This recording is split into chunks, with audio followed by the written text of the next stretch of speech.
Hello friends, welcome to my law channel Vinayaka law studies. हम अपनी AIB की practice कर रहे हैं, जिसमें हमने एआईबी 21 के लिए अपना मॉक टेस्ट स्टार्ट किया था और बहुत सारे क्वेश्चन हमने उसमें डील कर लिए। ये वे क्वेश्चन है जो सीधे एग्ज़ाम में आपके आते हैं। बिल्कुल उसी पैटर्न पर ये क्वेश्चन बनाए गए हैं जैसे बिल्कुल आपके एग्ज़ाम में आते हैं और आपके एग्ज़ाम में हेल्प करेंगे।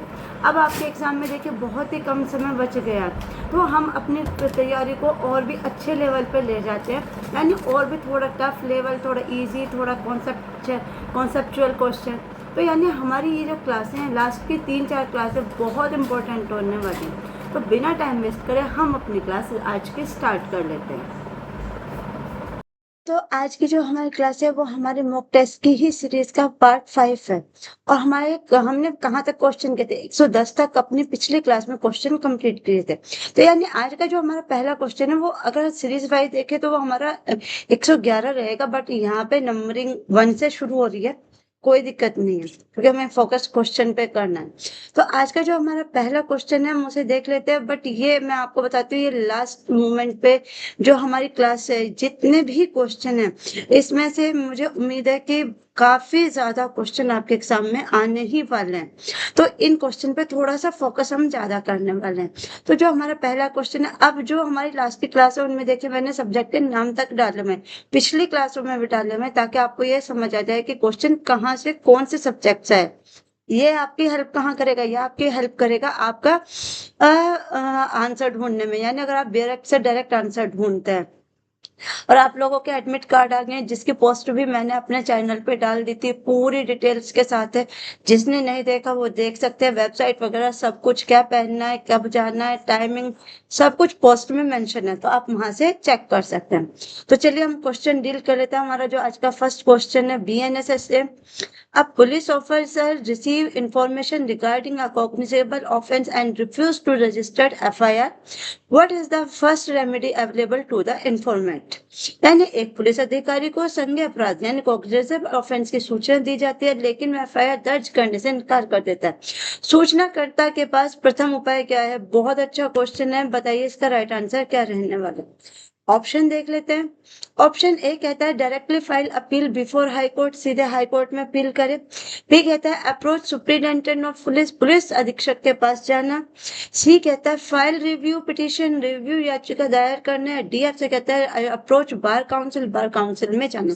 बताइए आपका आंसर क्या है। और जो बच्चे मुझे ये बताते हैं कि उनके कितने आंसर ठीक हो रहे हैं, मुझे बहुत अच्छा लगता है, क्योंकि देखिए मेरे हिसाब से आप लोगों की तैयारी बहुत अच्छी जा रही है। तो आप जितने भी बच्चे हमारी क्लास से जुड़ते हैं, प्लीज बताइएगा आपके कितने आंसर सही जा रहे हैं। अगर अब भी कुछ प्रॉब्लम है, देखिए लास्ट मोमेंट पे कभी कभी हम वो पढ़ लेते हैं जो डायरेक्ट एग्जाम में आ जाता है। तो अगर कोई प्रॉब्लम होगी और मैं आपकी हेल्प कर सकूंगी तो डेफिनेटली मैं आपकी हेल्प करूंगी।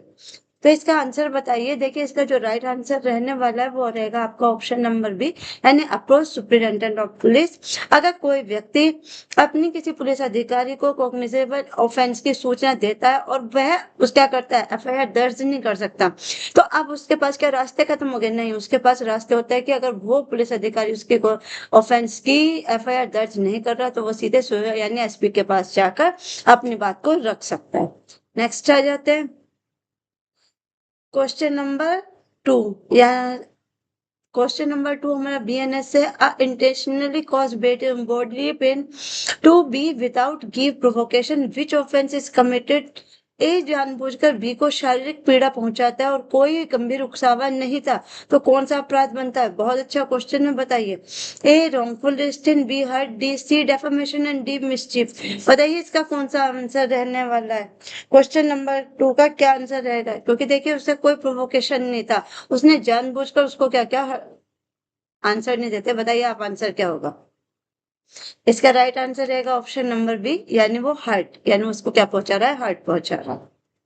नेक्स्ट आ जाते हैं क्वेश्चन नंबर 3 एडमिनिस्ट्रेटिव लॉ से। Sorry, which principle of natural justice requires that no person shall be a judge in his own case? प्राकृतिक न्याय का कौन सा सिद्धांत कहता है कि कोई व्यक्ति अपने ही मामले में न्यायाधीश नहीं हो सकता? मोस्ट इंपोर्टेंट क्वेश्चन और कई बार एग्जाम में आया हुआ है। ये आपकी बताइए इनमें से राइट आंसर क्या है? ए कहता है ऑडियल्टम पार्टम, बी आपसे कहता है रूल ऑफ वेस्ट यानी नेमो जुरिस इन क्वासा सुआ, सी आपसे कहता है डेलिगस्ट नॉन पोस्टेड डेलिग्रे, डी आपसे कहता है रेस्ट जुडिकाटा। बताइए इसका राइट आंसर आपका क्या रहने वाला है? यानी ये सिद्धांत कौन सा है, कहाँ कहा गया है कि कोई भी अपने मामले में न्यायाधीश नहीं हो सकता? कौन सी मैगजीन है ये? तो इसका रूल है, इसका ये आंसर रहेगा आपका बी, रूल ऑफ वेस्ट यानी नेमो जुडिक्स इन कासा सुआ। इसका मतलब होता है कि कोई भी व्यक्ति अपने मामले में न्यायाधीश नहीं हो सकता। नेक्स्ट आ जाते हैं क्वेश्चन नंबर 4। 4 क्या कहता है? A money recovery suit is filed after expiry of prescribed limitation period, what is the effect? धन वसूली का बाद निर्धारित परिसीमा अवधि समाप्त होने के बाद दायर किया जाता है, परिणाम क्या होगा? बहुत अच्छा क्वेश्चन है, बताइए आंसर। आ कहता है सूट ऑटोमेटिकली सक्सीड, बी आपसे कहता है suit is liable to be dismissed, C आपसे कहता है limitation can never be raised, और डी आपसे कहता है court must ignore limitation period. बताइए इसका राइट आंसर आप इसका क्या रहने वाला है? यानी धन वसूली की जो बाद का निर्धारित परिसीमा अवधि यानी जो लिमिटेशन पीरियड है, अगर उसकी अवधि समाप्त होने के बाद यानी वो लिमिटेशन पीरियड खत्म हो जाता है तब वाद दायर किया जाता है, तो उसका परिणाम क्या होगा? तो इसका परिणाम होगा बी, यानी आंसर रहेगा B, suit is liable to be dismiss. Suit क्या कर दिया जाएगा? डिसमिस कर दिया जाएगा, क्योंकि कानून आपसे क्या कहता है? कानून ये कहता है कि अगर आप अपने अधिकारों की रक्षा खुद नहीं कर सकते तो उसमें कानून आपकी मदद नहीं करेगा। कानून उसी की मदद करता है जो स्वयं की मदद करता है। ठीक है, यानी आपके पास एक लिमिटेशन पीरियड होता है, आपको अगर कोई सूट फाइल करना है तो आपको उसी टाइम लिमिट के अंदर वो सूट फाइल करना होगा। नेक्स्ट आ जाते हैं, ये इसकी एक्सप्लेनेशन है, हर क्वेश्चन की मिलेगी, अब पढ़ने में आपको आसानी हो जाएगी, आप इन्हें देख सकते हैं। क्वेश्चन नंबर 5 आपका एसआरए से है, specific performance is generally granted when specific performance यानी विशिष्ट पालन यानी स्पेसिफिक परफॉर्मेंस सामान्यतः कब प्रदान किया जाता है? आपको बताना पड़ेगा कि कब ग्रांट किया जाता है स्पेसिफिक परफॉर्मेंस। ए कहता है damage are adequate relief, B कहता है monetary compensation is sufficient, C आपसे कहता है monetary compensation is not adequate remedy, और डी आपसे कहता है कॉन्ट्रैक्ट इज इलीगल। बताइए स्पेसिफिक परफॉर्मेंस कब ग्रांट किया जाता है, कब पालन किया जाता है इसका?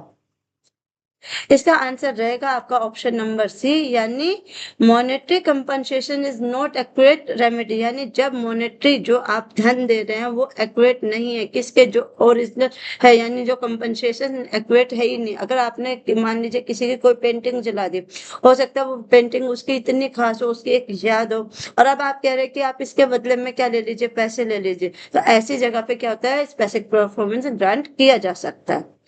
नेक्स्ट आ जाते हैं, यानी जहां पे धनराशि प्राप्त राहत ना हो, जो मैंने आपको एक्सप्लेन करती है। नेक्स्ट आ जाते हैं क्वेश्चन नंबर 6। 6 हमारा कॉन्स्टिट्यूट है, which article granted equality before law, कौन सा अनुच्छेद विधि के समानता की गारंटी देता है? मोस्ट इंपोर्टेंट क्वेश्चन और कई बार एग्जाम में पूछा गया है। A article 19, B article 21, C article 14 and D article 32। बताइए इसका आंसर। तो आई होप सभी को पता होगा कि कहाँ है इक्वलिटी बिफोर लॉ, यानी आपका ऑप्शन नंबर सी आर्टिकल 14 में क्या दिया गया? Equality before law. नेक्स्ट आ जाते हैं क्वेश्चन नंबर 7। कॉन्ट्रैक्ट एक्ट से हमारा A agree to discover treasure by magic and promise to pay by B if successful the agreement is, यानी ए जादू से खजाना खोजने का वादा करता है और सफलता पर बी को भुगतान करने का आश्वासन देता है। ये अनुबंध कैसा है? अच्छा क्वेश्चन है, बताइए आंसर क्या रहेगा? A valid, be void, for uncertainty यानी इम्पॉसिबिलिटी, यानी सी आपसे कहता है वॉइडेबल, और डी कहता है इनफोर्सेबल। बताइए इसका राइट आंसर क्या रहने वाला है आपका? इसका राइट आंसर आपका रहेगा बी, यानी वॉइड फॉर अनसर्टेनिटी यानी इम्पॉसिबिलिटी, यानी जो चीज डिसाइड है ही नहीं, जो चीज फिक्स की ही नहीं जाती, उस पर जबरदस्ती से आपने कहा कि मैं ऐसा कर दूंगा तो आप ऐसा मुझे करके देंगे, तो यानी वो इम्पॉसिबल है, वो है ही नहीं कि वो चीज पॉसिबल ही नहीं कि हो सकती है। नेक्स्ट आ जाते हैं क्वेश्चन नंबर 1 हमारा प्रोफेशनल एथिक्स है, यानी an advocate disclose confidential information received from his client without authority, he is guilty of। एक अधिवक्ता अपने मुवक्किल को गोपनीय जानकारी बिना अनुमति के प्रकट कर देता है कि वह किसका दोषी है। यानी इसमें क्वेश्चन कहता है एक अधिवक्ता है, यानी एक क्या है आपका एडवोकेट है, वो अपने मुवक्किल यानी जो उसका क्लाइंट है उसकी जो सीक्रेट इन्फॉर्मेशन उसकी बिना जानकारी के उनको क्या करता है, अनुमति के, यानी उसने अपनी क्या दी, अनुमति नहीं दी, फिर भी वह बता देता है, तो वकील ने क्या कौन सा अपराध किया है। ए प्रोफेशनल मिसकंडक्ट, बी आपका कंटेम्प्ट ऑफ कोर्ट, सी कहता है डेफामेशन और डी कहता है नो रॉन्ग। बताइए ऐसी कंडीशन में एक अधिवक्ता ने कौन सा अपराध किया है। तो इसका आंसर रहेगा आपका ऑप्शन नंबर ए, यानी प्रोफेशनल मिसकंडक्ट। उसने क्या किया है, प्रोफेशनल मिसकंडक्ट किया है। क्योंकि देखिए उसको इतना नहीं है कि वो अपनी मुवक्किल की कोई भी बात, यानी जो उसे सीक्रेट रखनी चाहिए और वो किसी के भी सामने बोल दे, ये उसका न उसकी जिम्मेदारी नहीं है, बल्कि उसकी जिम्मेदारी है कि अगर कोई गोपनीय बात यानी कोई सीक्रेट है उसे अपने तक रखे, ना कि हर किसी को बता दे। नेक्स्ट आ जाते हैं क्वेश्चन नंबर 8। बीएसए से हमारा an admission made by a party generally, किसी पक्ष द्वारा दी गई स्वीकृति सामान्यतः क्या होती है। ए इरिलीवेंट होती है, बी रिलीवेंट एविडेंस होती है, सी कंक्लूसिव प्रूफ ऑफ ऑलवेज होती है, डी हेयर से। बताइए क्वेश्चन नंबर 8 का आंसर क्या रहने वाला है। इसका आंसर रहेगा आपका ऑप्शन नंबर बी, यानी रिलीवेंट एविडेंस होती है, यानी किसी पक्ष द्वारा दी गई जो स्वीकृति यानी कोई एडमिशन कैसा होगा, रिलीवेंट होगा। ठीक है, नेक्स्ट आ जाते हैं क्वेश्चन नंबर 9 हमारा कॉन्स्टी से। अरे which case establish the basic structure doctrine, किस मामले में मूल संरचना सिद्धांत यानी बेसिक स्ट्रक्चर डॉक्ट्रिन प्रतिपादित किया गया।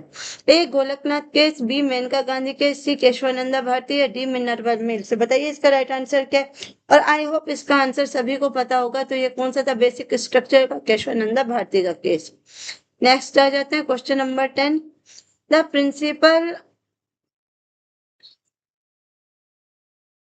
The principle audi alteram partem means, audi alteram partem का मीन्स क्या है। ये क्वेश्चन हम कई बार डिस्कस कर सके हैं, फिर भी आंसर दीजिए।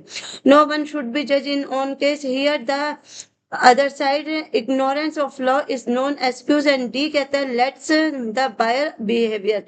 बताइए इसका राइट आंसर आपका क्या रहने वाला है। ओरियल्टम पार्टम का मीनिंग क्या होता है, हियर द अदर साइड, यानी दूसरे पक्ष को भी सुनो। और ये क्वेश्चन हम इतनी बार डिस्कस कर चुके हैं, क्योंकि ये इसलिए बार बार आ जाता है हमारे, हम पैटर्न में क्वेश्चन बनाते हैं क्योंकि ये इंपॉर्टेंट है, इसलिए फिर घूम फिर के फिर आ जाता है क्वेश्चन हमारा। नेक्स्ट आ जाते हैं एसआरए का question number 11। A person seek an injection to prevent threaten injury to his property right, which remedy is sought। कोई व्यक्ति अपनी संपत्ति के अधिकारों को होने वाली संभावित क्षति रोकने हेतु न्यायालय से आदेश चाहता है, वह कौन सी राहत मांग रहा है। अच्छा क्वेश्चन है, बताइएगा इसका आंसर क्या रहने वाला है। A damage, B specific performance, C injunction और डी डिक्लेरेशन ओनली। बताइए कोई व्यक्ति अपनी संपत्ति के अधिकारों को होने वाली संभावित क्षति, यानी अपने होने वाली जो संभावित क्षति यानी कोई नुकसान है उसे रोकने के लिए न्यायालय से क्या चाहता है, आदेश चाहता है। तो न्यायालय से इस टाइम क्या आदेश देगा, यानी इसका आंसर क्या रहने वाला है, क्या करेगा वो, ग्रांट करेगा, वो इंजेक्शन ग्रांट करेगा। ठीक है, नेक्स्ट आ जाते हैं क्वेश्चन नंबर 12। 12 क्या कहता है, लिमिटेशन एक्ट का the law of limitation preliminary aims to कंपरिसीमा कानून का मुख्य उद्देश्य क्या है। बहुत अच्छा क्वेश्चन है, बताइए इसका राइट आंसर क्या है। ए इनकरेज स्टेट क्लेम्स, बी कहता है प्रिवेंट एंडलेस लिटिगेशन, सी कहता है इंक्रीज कोर्ट फीस और डी कहता है पनिश डिफेंडेंट। बताइए इसका लिमिटेशन यानी जो आपका परिसीमा कानून है उसका मुख्य उद्देश्य है क्या। बताइए 12 का आंसर क्या रहेगा आपका।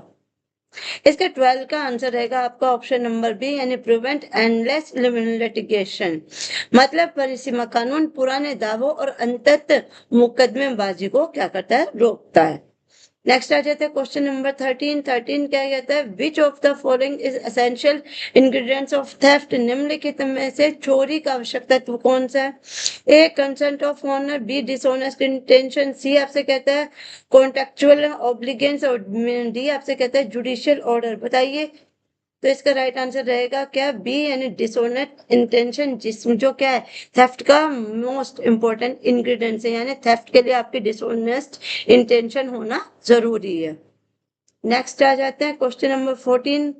14 आपसे क्या कहता है, in Maneka Gandhi versus union of India article 21 was interpreted to means that procedure establish by law must be. Maneka Gandhi बनाम भारतीय संघ मामले में अनुच्छेद 21 की व्याख्या करते हुए कहा गया कि कानून द्वारा स्थापित प्रक्रिया कैसी होनी चाहिए। बहुत अच्छा क्वेश्चन है, बहुत ही अच्छा। बताइएगा इसका आंसर क्या है। ये आंसर आपको आना भी चाहिए। ए आर्बिट्रेटरी, सी सीक्रेट, बी सीक्रेट, सी आपसे कहते हैं just fair and reasonable, and D कहता है आपको एग्जीक्यूटिव इन नेचर। बताइए इसका राइट आंसर आपका क्या रहने वाला है। इसका राइट आंसर आपका रहता है ऑप्शन नंबर सी, यानी क्या कहा जाता है, जस्ट फेयर एंड रीजनेबल। ठीक है, यानी सर्वोच्च न्यायालय ने कहा कि प्रक्रिया न्यायसंगत, उचित और युक्तिसंगत होनी चाहिए, यानी बिल्कुल फेयर होना चाहिए, कोई भी इधर उधर का कुछ नहीं, यानी जो प्रक्रिया हो बिल्कुल न्यायसंगत हो। नेक्स्ट आ जाते हैं क्वेश्चन 15। 15 कहता है, a file a suit against B in court having no tutorial jurisdiction. B participated in the proceeding without raising any objection regarding jurisdiction. After the decree was passed, B challenged the decree on the ground of lack of territorial jurisdiction. Which of the following is correct? यानी A B के विरुद्ध ऐसे न्यायालय में वाद दायर किया गया, ए ने बी के विरुद्ध ऐसे न्यायालय में वाद दायर किया जिसके पास क्षेत्रीय अधिकार यानी टेरिटोरियल जुडिक्शन नहीं था। बी ने कार्यवाही में भाग लिया और कोई आपत्ति नहीं उठाई। डिक्री पारित होने के बाद बी ने क्षेत्रीय अधिकारिता के अभाव के आधार पर डिक्री को चुनौती दी। सही कथन क्या है? बहुत अच्छा क्वेश्चन, और सीपीसी से ये क्वेश्चन कई बार आपके एग्जाम में पूछा गया है। और बताइए इसके, देखिए चार ऑप्शन है, आंसर दीजिए कि यहाँ पे अब जो सही कथन है वो कौन सा।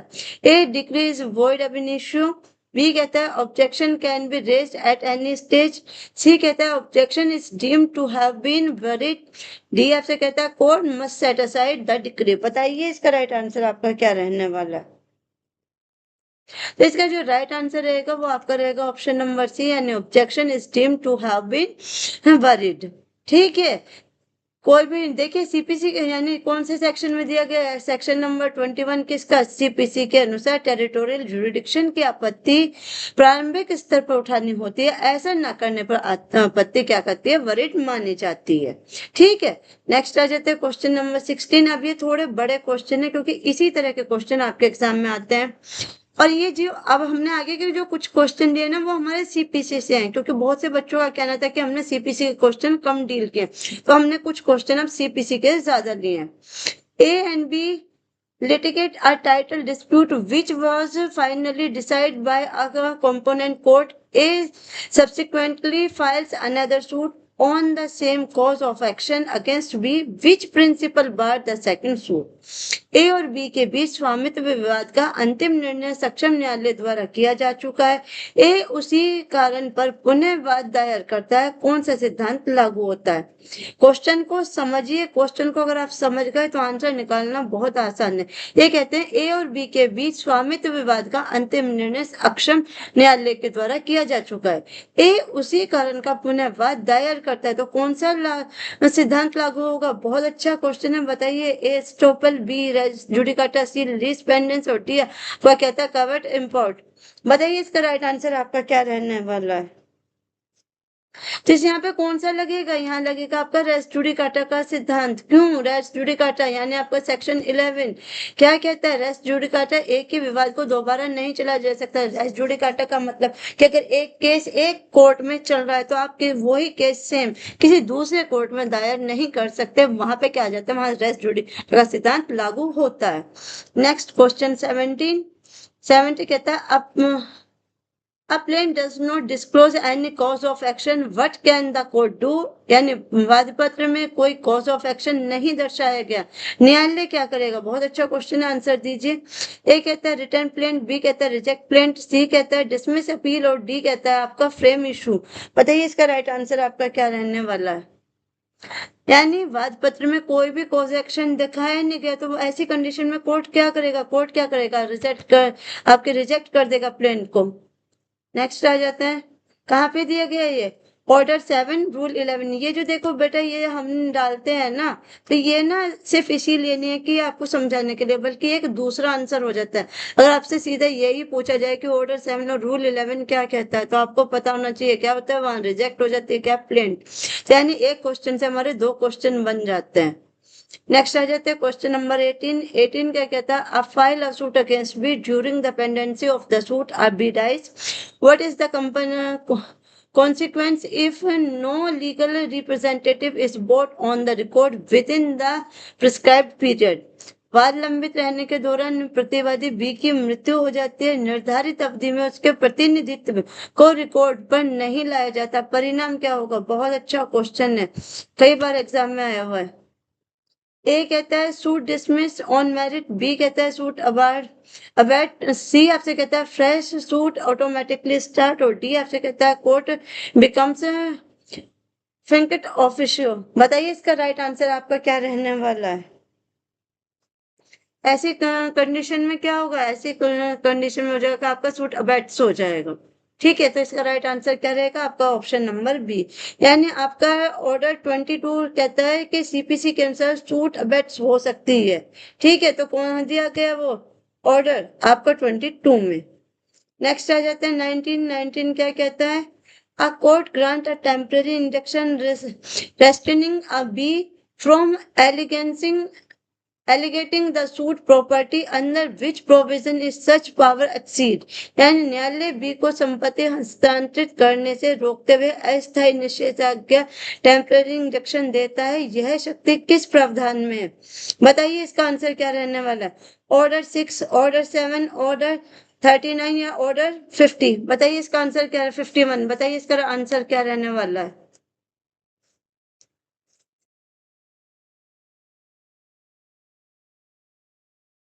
बताइए इसका राइट आंसर आपका क्या रहने वाला है? तो इसका राइट आंसर रहने वाला है आपका ऑप्शन नंबर सी, यानी ऑर्डर 39। नेक्स्ट आ जाते हैं क्वेश्चन नंबर 20। क्या कहता है? Which of the following is not an essential condition of application of res judicata. Res judicata लागू होने के लिए निम्न में से कौन सी शर्त आवश्यक नहीं है? बहुत अच्छा क्वेश्चन है, बताइए। ए कहता है सेम पार्टी, बी कहता है सेम मैटर इन इशू, सी आपसे कहता है मैटर फाइनली डिसाइड, और डी आपसे कहता है सेम एडवोकेट अपियरिंग। बताइए इसका 20 का राइट आंसर आपका क्या रहने वाला है? इसका राइट आंसर आपका रहेगा ऑप्शन नंबर डी, यानी सेम एडवोकेट अपियरिंग। ठीक है, यानी वकील का समान होना आवश्यक नहीं है। कहाँ पे? रेस्ट जुडिकाटा में। नेक्स्ट आ जाते हैं 21। क्या कहता है क्वेश्चन देख लेते हैं। 21 कहता है a degree holder seek execution of a degree after 15 years from the date is become enforceable, what is the correct legal position? यानी डिग्री धारक डिग्री के परिवर्तनीय होने की तिथि से 15 वर्ष बाद निष्पादन चाहता है, सही स्थिति क्या है? ए एग्जीक्यूशन मेंटेनेबल, बी कहता है लिमिटेशन पीरियड एक्सपायर्ड, सी कहता है कोर्ट मस्ट एग्जीक्यूट डिक्री, और डी आपसे कहता है नो लिमिटेशन अपील्स। बताइए 21 का राइट आंसर आपका क्या रहने वाला है? 21 का जो राइट आंसर है वो रहेगा आपका option B, limitation period expired. यानी 15 वर्ष बाद वो निष्पादित चाहता है, तो वहां क्या होगा? लिमिटेशन पीरियड इतने खत्म हो चुका होगा। ठीक है, क्योंकि एग्जीक्यूशन की डिग्री की लिमिटेशन पीरियड कितनी है? तो कितनी है? 12 वर्ष की। तो देखिए, मैं हमेशा कहती हूँ हमारा एक क्वेश्चन से हम दो क्वेश्चन बना लेते हैं। अगर हमसे क्वेश्चन ये आ जाए कि एग्जीक्यूशन डिग्री का लिमिटेशन पीरियड कितना दिया गया, तो कितना दिया गया हमें? 12 ईयर्स। तो हमें ये चीजें भी पता होनी चाहिए। इससे क्या होता है, देखिए एक्सप्लेनेशन ऐसे ही नहीं डाली गई है आपके क्वेश्चन, ये आपके हेल्प के लिए, ताकि आपका एक ही क्वेश्चन दो क्वेश्चन में कन्वर्ट हो जाता है। तो प्लीज एक्सप्लेनेशन पे भी आप ध्यान दें, क्योंकि हम सब कुछ यहाँ डिस्कस करेंगे तो इतना टाइम हमें नहीं बचता, हमारी क्लास बहुत बड़ी हो जाती है। नेक्स्ट आ जाते हैं क्वेश्चन नंबर 22। कहता है where a suit can be issued instituted in any one of several competent court, the plaintiff may choose the forum, this is based on which principle. जहां एक से अधिक सक्षम न्यायालय में वाद दायर किया जा सकता है, वहां वादी किसी एक का चयन कर सकता है। यह किस सिद्धांत पर आधारित है? बहुत ही ज्यादा अच्छा और बहुत ही ज्यादा इंपॉर्टेंट क्वेश्चन है, आंसर दें। ए कहता है फोरम कन्वीनियंस, बी आपसे कहता है जुरिडिक्शन बाय कंसेंट, सी आपसे कहता है प्लेंटिफ एज डोमिनियस लिस्ट, डी आपसे कहता है स्टॉपल। बताइए इसका राइट आंसर आपका क्या रहने वाला है? इसका राइट आंसर रहेगा आपका ऑप्शन नंबर सी, यानी प्लेंटिफ एज डोमिनियस लिटिस, यानी वादी अपने मुकदमे का स्वामी माना जाता है। डोमिनियस लिटिस का मीनिंग होता है कि वादी अपने मुकदमे का स्वामी माना जाता है, वह जहां चाहे अपना वाद दायर कर सकता है। नेक्स्ट 23 कहता है अ suit is institute dispute another previously instituted suit involving the same matter and parties being pending, which section can become relevant? उसी विषय और उन्हीं पक्षकारों के बीच पूर्व से लंबित वाद होने के बावजूद नया वाद दायर किया जाता है, कौन सी धारा लागू होती है सीपीसी की? बताइए, एक अच्छा क्वेश्चन है। ए कहता है सेक्शन 9, बी कहता है सेक्शन 10, सी कहता है सेक्शन और डी कहता है सेक्शन 151। बताइए इसका राइट आंसर आपका क्या रहने वाला है? इसका राइट आंसर रहेगा ऑप्शन नंबर बी, यानी सेक्शन 10 ऑफ सीपीसी। सीपीसी क्या कहता है? Section 10 stay of suit. ठीक है, नेक्स्ट आ जाता है क्वेश्चन नंबर 24 कहता है a party seeks review of a judgement merely because another views is possible whether review is maintainable. कोई पक्ष केवल इस आधार पर रिव्यू चाहता है कि दूसरा दृष्टिकोण भी संभव है, क्या रिव्यू स्वीकार होगा? बताइए आंसर क्या रहेगा? ए यस ऑलवेज, बी कहता है yes if party insist, C आपसे कहता है no review has limited ground, D आपसे कहता है only supreme court can review. बताइए इसका आंसर दीजिए, क्वेश्चन बहुत अच्छा है, आंसर दें। इसका आंसर क्या कहता है आपसे? देखिए इसका आंसर रहेगा आपका ऑप्शन नंबर सी, यानी no review has limited ground. मतलब क्या है? कौन से ऑर्डर में? ऑर्डर 47 रूल 1 में दिया गया है। क्या दिया गया है? सीपीसी के अनुसार रिव्यू सीमित आधारों पर ही स्वीकार होती है। तो कहाँ दिया गया है? ऑर्डर 47 रूल 1 में। नेक्स्ट और आज की क्लास का हमारा लास्ट क्वेश्चन, बताइए, बहुत अच्छा क्वेश्चन है। कॉन्स्टिट्यूशन से इतने सारे क्वेश्चन आज हमने अपने कम से कम 8 या 9 या ज्यादा ही क्वेश्चन होंगे जो हमारे सिर्फ सीपीसी से थे, क्योंकि बहुत से बच्चों का यही था कि हमारे सीपीसी के क्वेश्चन बहुत कम है। तो आज वो ही मैं आपको बहुत सारे क्वेश्चन नहीं करा रही हूँ कि मैं आपको 50-60 एक ही सब्जेक्ट पे, हम जो भी ला रहे हैं वो इम्पोर्टेंट है, यानी यहाँ से पॉसिबिलिटी है कि आपके एग्जाम में आएगा ही आएगा। तो आज का लास्ट क्वेश्चन हमारा कॉन्स्टी से देख लेते हैं। लास्ट क्वेश्चन क्या कहता है? Which doctrine was pronounced by supreme court is Kesavananda Bharati versus state of Kerala. Kesavananda Bharati बनाम केरल राज्य मामले में सर्वोच्च न्यायालय ने कौन सा सिद्धांत प्रतिपादित किया? बताइए। ए कहता है डॉक्ट्रिन ऑफ क्लिप्स, बी आपसे कहता है डॉक्ट्रिन ऑफ सर्विलिटी, सी आपसे कहता है बेसिक स्ट्रक्चर डॉक्ट्रिन, या डी आपसे कहता है doctrine of faith and substance. बताइए कौन सा कहता है, कौन सी डॉक्ट्रिन है जो दी गई है किसमें? केशवानंदा भारती के में कौन सी दी गई है? तो आपको दी गई है बेसिक स्ट्रक्चर डॉक्ट्रिन, यानी मूल संरचना का सिद्धांत। ये आप क्वेश्चन कैसा भी आ जाए कि केशवानंदा भारती के केस में कौन सी डॉक्ट्रिन दी है, या मूल संरचना सिद्धांत कौन से केस में दिया गया है, यानी किसी भी तरह से घुमा के क्वेश्चन आ जाए आपको आंसर आना चाहिए। तो ये हमारी क्लास का आज का लास्ट क्वेश्चन था। यहाँ पे आज की ये इसकी एक्सप्लेनेशन है जो मैंने आपको दिखा दी। ये आज हमारी क्लास के, यानी कम से कम हमने 135 या 140 से ऊपर क्वेश्चन आज अपने कंप्लीट कर लिए। हमें 200 करने, कल तक या परसों तक हमारे 200 वो मोस्ट इंपॉर्टेंट क्वेश्चन कंप्लीट हो जाएंगे जो हमें एक्सपेक्टेड है कि हमारे एग्जाम में आएंगे ही आएंगे। तो आप इन क्लास में बने रहिए, क्लासें आपको कैसी लगती हैं ये भी बताइएगा, और क्लास में जुड़े रहिएगा। अगर आपको क्लास अच्छी लगती है तो इन्हें लाइक करें, शेयर करें और चैनल को सब्सक्राइब करें, क्योंकि देखिए शेयर करने से हो सकता है आपके एक शेयर से किसी का भला हो जाए। मतलब कि अगर कोई बच्चा है जिसे नीड है क्लास की, वो हेल्प चाहता है और आपकी हेल्प उसकी हेल्प कर सके, तो प्लीज अपने दोस्तों के साथ जरूर शेयर करें और चैनल को सब्सक्राइब करें, क्योंकि आने वाली वीडियो आप तक पहुंचते रहें।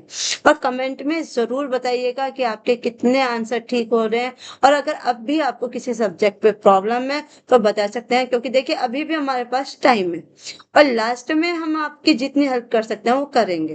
तो आज के लिए बस इतना ही। Thank you so much.